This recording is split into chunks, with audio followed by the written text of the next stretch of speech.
Heavyweight boxing fans, what's the deal? So I just wanted to do this quick video to explain to some of you how and why I scored the fight for Keith Thurman.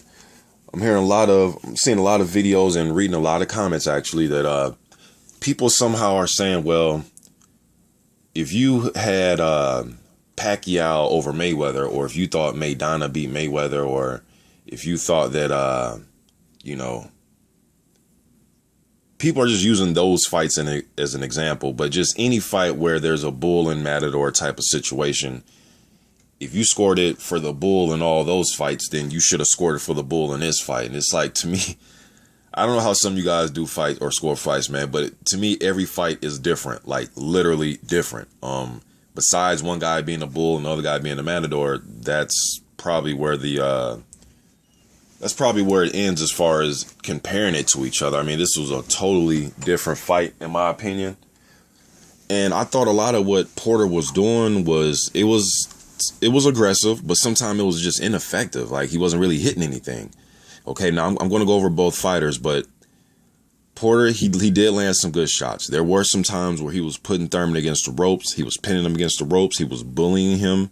He was showing his physicality and his strength, showing that he's a stronger fighter as far as physical strength. I was looking at both guys' legs, their calves, and you could just see the way they're just built, that Porter is a much more explosive dynamo in the ring, man. He just is, okay? And he has some success. Now, with that said, yes, Thurman was against the ropes. Some people saying that he was cowering down with his hands up, getting hit. I mean, okay, if that's what you saw. But what I saw was him, yes, he was slipping, rolling, ducking. I mean, if you're against the ropes, you just can't stand up straight and get teed off on.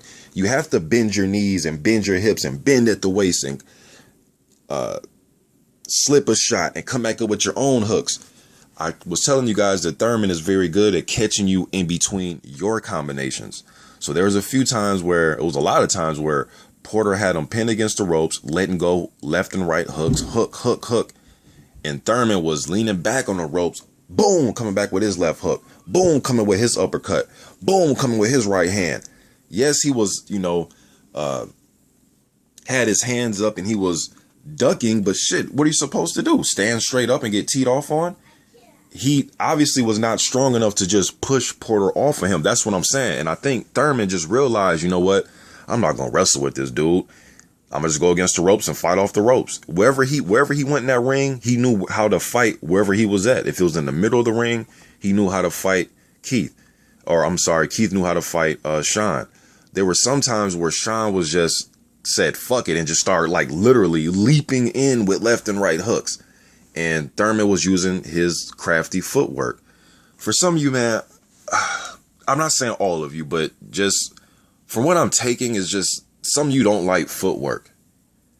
Now, I've been in gyms before. I'm no professional fighter, but I've been in gyms around some guys that are pro right now. Robert Brandt, who's actually rated by a few of the sanctioning bodies at middleweight, is a hometown kid, and I see these guys work on footwork, man. Jamal James is another up-and-coming welterweight that's been on CBS Sports.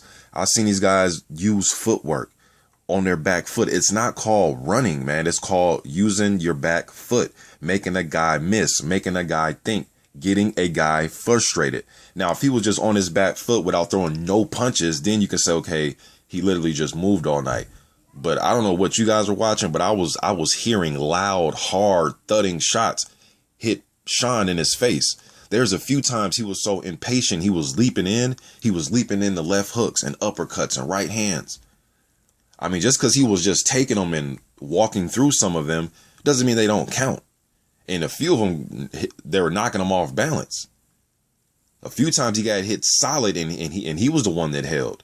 I do think Shawn was going to Keith's body. I did give him credit for the body work. But when he was going to the body, Thurman was going right back upstairs and returning the body shots. I just think, I don't know, for some, I just think since Keith was the one on the ropes and he had to fight back, I think to some people just viewing that, they look at, well, he had you on the ropes busting you up. When some fans look at it like, yeah, he had him on the ropes, he was busting him up, but he was getting busted up back. Just because a guy's back is touching the ropes doesn't mean he's losing the fight. You know what I mean? And for you to keep saying, well, the Pacquiao and Mayweather, or okay, well, what about Foreman and Ali? Foreman had Ali on the ropes. I didn't think Ali was sweeping all the rounds, but Ali was whooping his ass on the ropes. Now, I'm not saying Thurman did an Ali job, but I'm just saying we can't say, well, this fight's like this fight. I mean, this is just Thurman Porter. That's all this. We can't bring all these other fights into this. That's my opinion. Now, some of you may say, oh, nope, wrong. I bring every fight into this. Okay, cool. I don't, man. And I thought it was a competitive fight. If you had it a draw, or if you had it Porter, or fine. I'm not here to debate that. All I'm saying is the way how I went over the fight from what I seen. And in the middle of the ring, I thought Thurman was winning that. If you want to say that Porter edged them when they were fighting on the ropes, okay, cool. But the whole fight wasn't fought on the ropes. So if you admit that he edged them, if you think he edged them when they were on the ropes, okay, he edged them. But I thought Thurman had the clear advantage when they were fighting in the middle of the ring and when they were fighting when Thurman was moving. I don't know, man. Just two of my top 5 favorite fighters of all time were movers when they had that jab popping, and that was Holmes and Ali. And I'm not saying that Thurman has a jab like Holmes or Ali, but I'm just saying though, sometimes going backward, going left to right, stutter stepping, just doing certain things, that's called footwork, man. That's what you work on in the gym. You know what I mean? I don't know, man. I just don't get it, but I did think Porter was, he did have some success, but sometimes he was hitting a lot of air. He was hitting a lot of elbows and gloves, but he was being very aggressive. And I respect the aggression, but sometimes it was uncontrolled. He wasn't hitting anything. He was wild and sloppy. And you can say, well, he was wild and sloppy because he was chasing Thurman around. Yeah, chasing Thurman around. You got to cut the ring off. And him and his father kept telling him to cut the ring off. He couldn't. Sometimes he did. A few times looked like Thurman just went to the ropes. And I just think Thurman, and just sometimes when you're in there with a guy that you know that he's just stronger than you, it just is what it is. There's no reason to get into a wrestling match. You just stay away from him, and when he does get close, make him pay. And that's what it looked like Thurman was trying to do, just make Porter pay instead of trying to wrestle and muscle around with him. He knows that's not his department.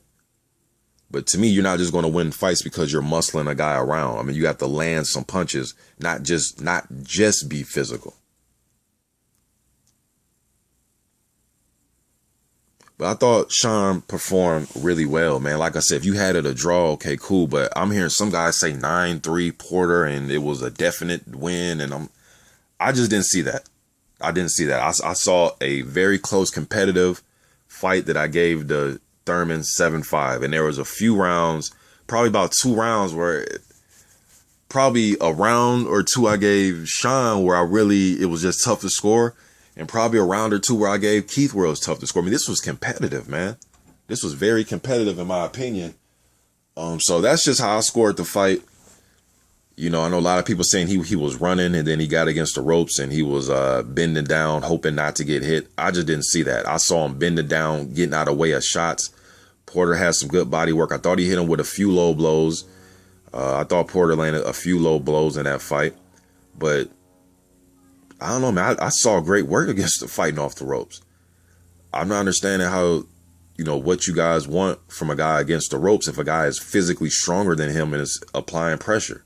Yes, he could have wrapped him up and tied him up and just try to wait till the ref come and break him, but that's not Keith Thurman. His thing is he's going to fight his way out of that. He ain't about to stand there. He's going to fight his way out, and I thought he did a damn good job. A few times he hurt Shawn, and he was returning fire. That's just what I saw, man, but I'm just getting this video out there. It was an entertaining fight. If there's a rematch, I'm definitely going to watch, and if you had Porter winning, that's cool too, but I didn't see no decisive robbery. How did that happen? He was beating his ass from pillar to post. I didn't see that. But if you did, hey, fair enough. I'm out.